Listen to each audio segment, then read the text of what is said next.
Pitch রাস্তায় উঠে হাতে 2 আঙুলের ঠেলায় চোখের চশমাটা একটু ঠিক করে নিয়ে আবারও হাঁটায় মন দেয় তমসা। হাঁটতে হাঁটতে হঠাৎ ফট করে ছিঁড়ে গেল ডান পায়ের চটিটা।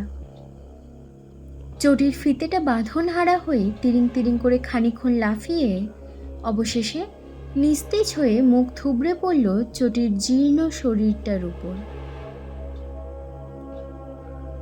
তমসা দীর্ঘশ্বাস ছাড়ল। ব্যাগের সামনের ছেঁড়া চেনটা থেকে জং ধরা সেফটি পিনটা বহু কষ্টে খুলে নিয়ে জুতোয় আটকে আবার হাঁটা শুরু করল সে। বিকেল 4:59। ঝকঝকে হলদে রঙের দ্বিতল ইমারতটার সামনে দাঁড়িয়ে টানা টানা দীর্ঘশ্বাস ফেলছে তমসা। দু চোখের মণিতে চিকচিক করছে এক মুঠো ভয়, জড়তা, হীনমন্যতা। গত 2 মাস ধরে প্রতি শুক্রবার করে ঘণ্টা 2 আশ্রয়দাতা এই বাড়িটাকে ঘিরে তমসার মনে এক প্রচণ্ড শঙ্কা।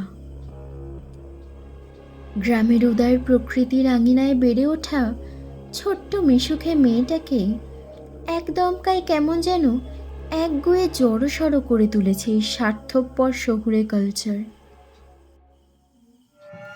দরজা ঠেলে বাড়িতে ঢুকে সিঁড়ি ভেঙে তরতর করে উপরে উঠে একটা ঘরের সামনে এসে একবার উঁকে দিয়ে ভিতরে ঢোকে তমসা। শুরু হয় কানাকানি, চোখাচোখি, হাসাহাসি। এসব নতুন নয়। প্রতিদিনের বরাদ্দ ভাতের থালাটার মতোই তমসা এখন এগুলোর সাথে বেশ পরিচিত। ওর কোনো বন্ধু নেই। গ্রামের গাঁইয়া মেয়ে, কোনো ম্যানার্স জানে না, তার সাথে আবার বন্ধুত্ব। রোজকার মতোই ঘরের একেবারে শেষ প্রান্তে গিয়ে বসে তমসা। ব্যাগ থেকে স্প্রাইটের একটা বহু পুরনো বোতল বের করে ঢক ঢক করে 2 ঢোক জল খেতেই সামনে বসা 3টে মেয়ে ভ্রু কুঁচকে ঠোঁটের ফাঁক থেকে একটা বিকট ইস শব্দ বের করে মুখ বাঁকিয়ে হাসে। তমসা মাথা নিচু করে বসে। চোখের কোলে জল আসে। বোঝে এই পরিবেশে সে বড্ড বেমানান। কতবার ভেবেছে সব কিছু ছেড়ে ছুড়ে গ্রামে চলে যাবে, কিন্তু বাবা মায়ের মুখ চেয়ে আর পারে কই। তাদের যে অনেক স্বপ্ন। সবচেয়ে বড় কথা, স্যার যে তাকে ভীষণ স্নেহ করেন। তাই এই সব কিছুই সে সহ্য করে নীরবে। মিনিট 5 কাটে এইভাবেই। হঠাৎ পায়ের পাতায় একটা সামান্য কিছু স্পর্শ পেয়ে চমকে ওঠে তমসা।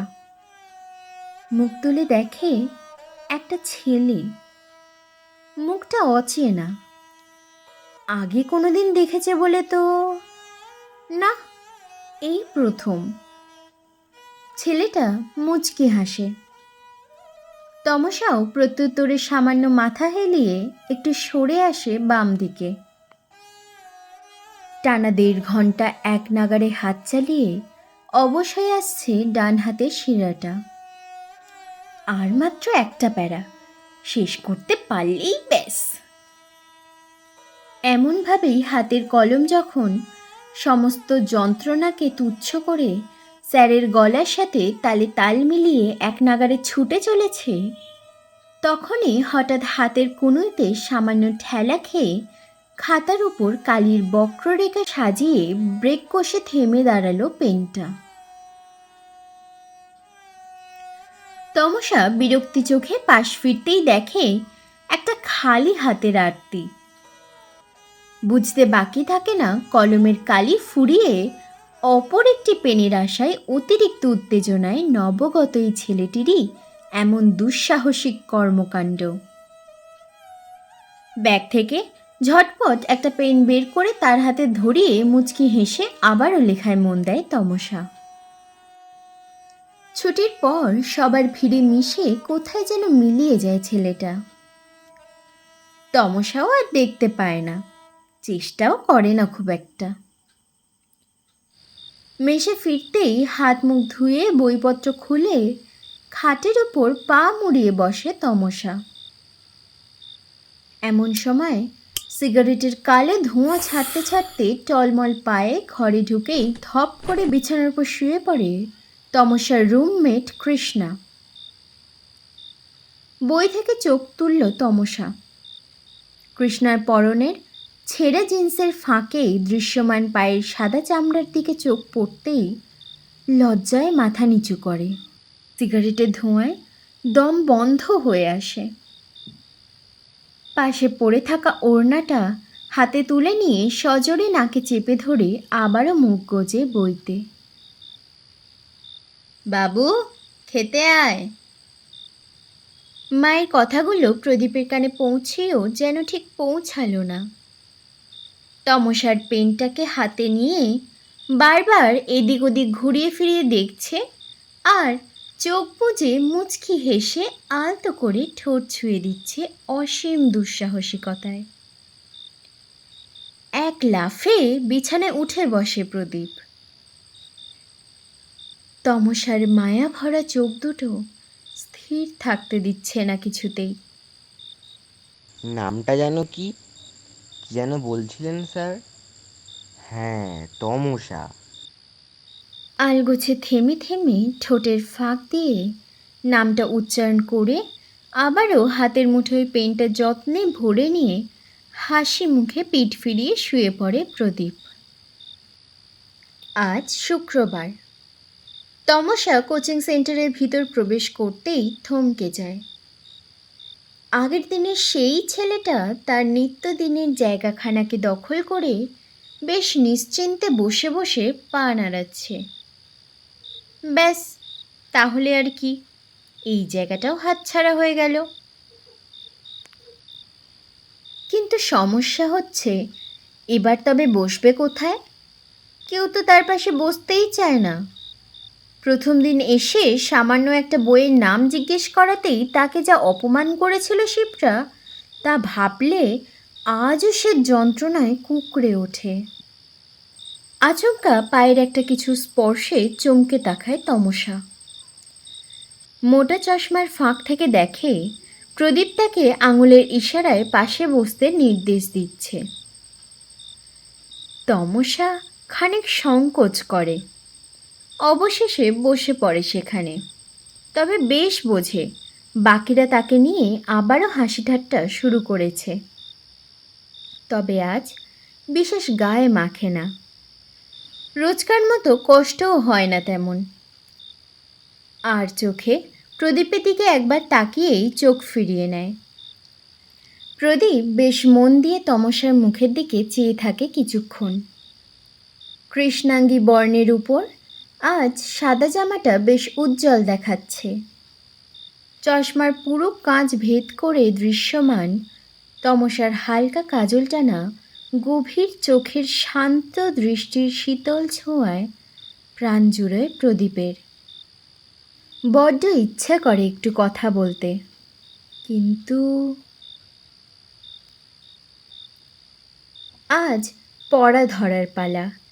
একে একে সমস্ত ছাত্রছাত্রীকে ধরে ধরে পড়া জিজ্ঞেস করছেন রাশভারী মাস্টার মশাই। সঠিক উত্তর দিতে না পারলেই সবার সামনে হতে হবে চরম অপমান। তমসার পড়া তৈরি, বার সাথে রিভিশন করে ভালো মতো পড়া ঠোঁটস্থ করে তবেই এসেছে সে।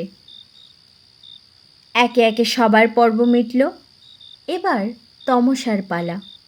সুন্দর গতিতেই চলছিল সব, শুধু মাঝখান থেকে শরৎচন্দ্র বলতে গিয়ে তালবেশ্বর বদলে ভুল করে দন্তস্ব উচ্চারণ করে ফেলায় ঘরে উপস্থিত সবার তীব্র হাসির খোরাক হতে হয় তমসাকে। সামনের কয়েকজন ফুসফাস করে কিসব যেন আলোচনা করতে থাকে। লজ্জায় ঘৃণায় মাটিতে মিশে যেতে ইচ্ছে করে তমসার। সামান্য ঘাড় ঘুরিয়ে দেখে প্রদীপের ঠোঁটেও মৃদু হাসির রেখা। বুকের বাম পাশটা যেন টনটন করে ওঠে, চোখটা অসম্ভব জ্বালা করছে। ছুটি হতেই আজ সবার আগে বেরিয়ে যায় কোচিং থেকে।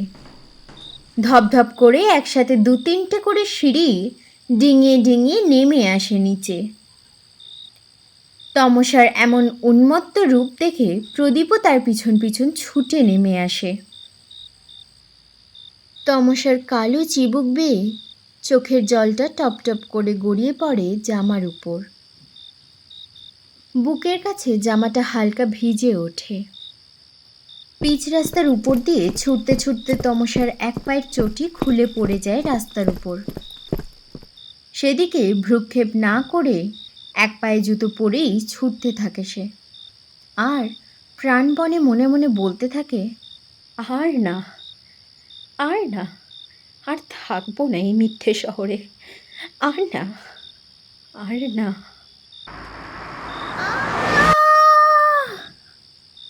একটা মর্মান্তিক চিৎকার। রাস্তার ধুলোর উপর আছড়ে পড়ল তমসার শরীরটা। কপাল ফেটে গল গল করে বেরিয়ে এলো গাঢ় তরল রক্ত, মিশে গেল পিচ রাস্তার প্রতিটা ভাঁজে। ট্যাক্সি ড্রাইভার কেউ কিছু বুঝে উঠবার আগেই সুযোগ বুঝে সজোরে গাড়ি চালিয়ে পাশ কাটালেন। সমস্ত ঘটনাটা হতভম্বের মতো রাস্তার উল্টো দিকে দাঁড়িয়ে দেখল প্রদীপ। দেখল একটা সদ্য নিষ্পাপ ফুলকে কেমন করে অবিচারে জাঁতাকলে পিষে মারল এই নিষ্ঠুর শহরের প্রেতপুরী। আপনারা শুনছিলেন সুস্মিতা হালদারের লেখা প্রেতপুরী। ধন্যবাদ।